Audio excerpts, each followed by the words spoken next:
واقعہ سلطان صلاح الدین ایوبی قسط نمبر 186 اپنا اسلامک اسٹوڈیو کے معزز ناظرین، یہ حقیقت ہے کہ سلطان صلاح الدین ایوبی عالم اسلام کا سب سے بڑا قائد ہے، مصر کا حاکم کل ہے اور فن حرب و ضرب کا ایسا استاد کہ صلیبیوں کے کمانڈر متحد ہو کر بھی اس سے خائف رہتے ہیں، جبکہ اس عظیم قائد کی مالی حالت یہ تھی کہ وہ حج نہیں کر سکا۔ جہاد نے اسے مہلت نہ دی، آخری عمر میں اس کی یہی ایک خواہش رہ گئی تھی کہ حج پر جائے، مگر اب اس کے پاس اتنی رقم نہیں تھی۔ وہ جب فوت ہوا تو اس کی ذاتی متاع صرف 47 درہم چاندی کے اور 1 ٹکڑا سونے کا تھا۔ اس کی جائیداد صرف ایک مکان تھا جو اس کے باپ دادا کا تھا۔ یہ اس کے کردار کی پختگی کا حیران کن مظاہرہ تھا کہ اس نے جب اپنے سالاروں وغیرہ کو کانفرنس کے لیے بلایا تو اس کے چہرے پر گھبراہٹ یا پریشانی کا شائبہ تک نہ تھا۔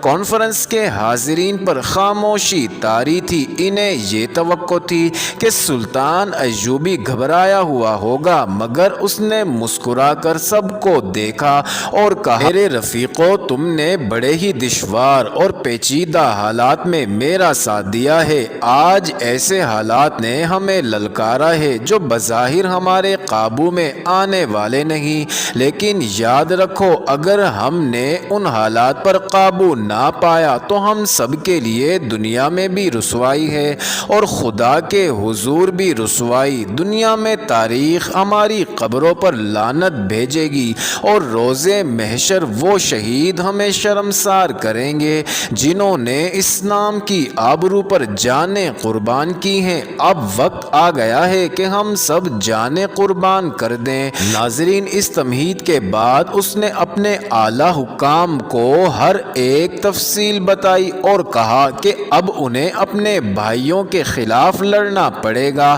اس نے سب کے چہروں کا جائزہ لیا، کچھ دیر خاموش رہا، سب کے چہروں کے رنگ بدل گئے تھے۔ اسے اطمینان ہو گیا کہ یہ حکام ہر صورتحال میں اس کا ساتھ دیں گے۔ اس نے کہا، میرا پہلا اقدام یہ ہے کہ میں اپنی خود مختاری کا اعلان کرتا ہوں۔ میں اب مرکزی خلافت کا پابند نہیں رہنا چاہتا، لیکن میں یہ اعلان تم سب کی اجازت کے بغیر نہیں کروں گا۔ مجھے اجازت دینے یا نہ دینے سے پہلے 1-2 پہلوؤں پر غور کر لو۔ ایک یہ کہ خلافت عملاً ختم ہو چکی ہے، جیسا کہ میں نے تمہیں بتایا کہ خلیفہ 11 سال کا بچہ ہے، اس پر 3-4 امراء نے قبضہ کر رکھا ہے۔ یہ امراء صلیبیوں کے دوست ہیں، لہٰذا آپ کو یہ سمجھنے میں دیر نہیں لگنی چاہیے کہ خلافت صلیبیوں کی گود میں چلی گئی ہے۔ اب ہماری فکر خلافت کے خلاف ہے۔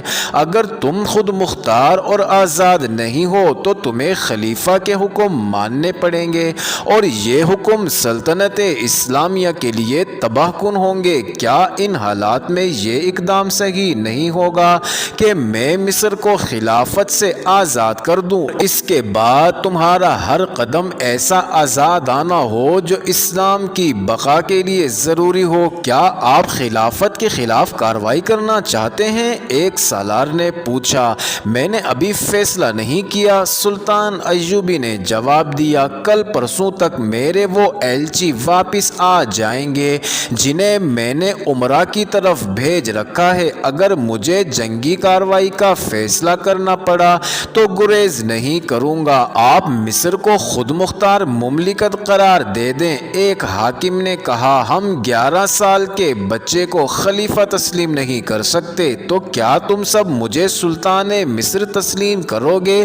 صلاح الدین ایوبی نے پوچھا۔ تمام حاضرین نے بیک زبان کہا کہ وہ اسے سلطان مصر تسلیم کرتے ہیں۔ صلاح الدین ایوبی نے اسی وقت خود مختاری کا اعلان کر دیا اور مصر کو آزاد مملکت قرار دے دیا۔ اس اعلان کے ساتھ ہی اسے اسی وقت قانون کے مطابق سلطان کا خطاب مل گیا۔ میں امت رسول اللہ صلی اللہ علیہ وسلم کا بادشاہ نہیں، میں تو حضور علیہ الصلوۃ والسلام کا ادنا سا ایک غلام ہوں۔ ہاں یہ بات ضرور ہے کہ میں میدان جنگ کا بادشاہ ہوں۔ سلطان ایوبی نے کہا، تم نے دیکھا ہے کہ میں صلیبیوں کے لشکر کے درمیان گھومتا پھرتا رہتا ہوں۔ میں نے 10 جان بازوں سے 10 ہزار کے لشکروں کو تہ و بالا کیا ہے، مگر اپنے بھائیوں کے خلاف جنگ کی سوچتا ہوں تو تمام جنگی چالیں ذہن سے نکل جاتی ہیں، میری تلوار نیام سے باہر نہیں آتی۔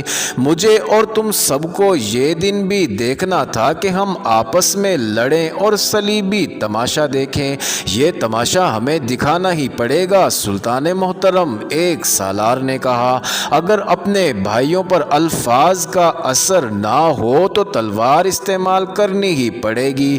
ہم میں سے کوئی بھی خلافت کی گدی کا خواہش مند نہیں، ہم جو کچھ کریں گے اسلام کی خاطر کریں گے، ذاتی مفاد کی خاطر نہیں۔ سلطان ایوبی نے اس سے پہلے 2 ایلچی دمشق، حلب، موصل اور 2-3 اور ریاستوں کے امراء کی طرف بھیج رکھے تھے۔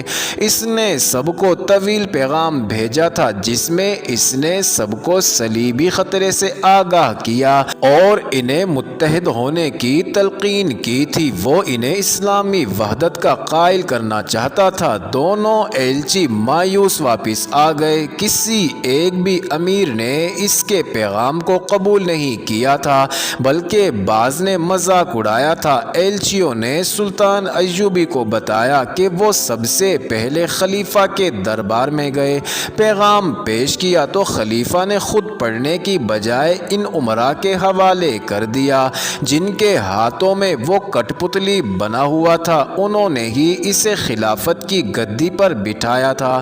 ان امراء نے سلطان ایوبی کا پیغام پڑھا، آپس میں خسر پسر کی اور ایک نے خلیفہ سے کہا کہ سلطان صلاح الدین ایوبی صلیبیوں کے خلاف جنگ کا بہانہ کر کے تمام مسلمان ریاستوں کو ایک ریاست بنانے کی سوچ رہا ہے، اس کے بعد وہ اس ریاست کا حکمران بنے گا۔ دوسرا امیر بول پڑا، اس نے بھی 11 سال کی عمر کے خلیفہ کو سلطان ایوبی کے خلاف بھڑکایا اور کہا، آپ اسے حکم دے سکتے ہیں کہ جنگ کرنے یا نہ کرنے کا فیصلہ صرف خلیفہ ہی کر سکتا ہے۔ اگر صلاح الدین ایوبی خلیفہ کی حکم عدولی کرے تو آپ اسے معزول کر کے واپس بلا سکتے ہیں، مصر کی عمارت کسی اور کے حوالے کی جا سکتی ہے۔ معزز ناظرین، یہ انٹرسٹنگ ویڈیو جاری ہے، اگلی ویڈیو کس نمبر 187 میں دیکھنا مت بھولیے گا۔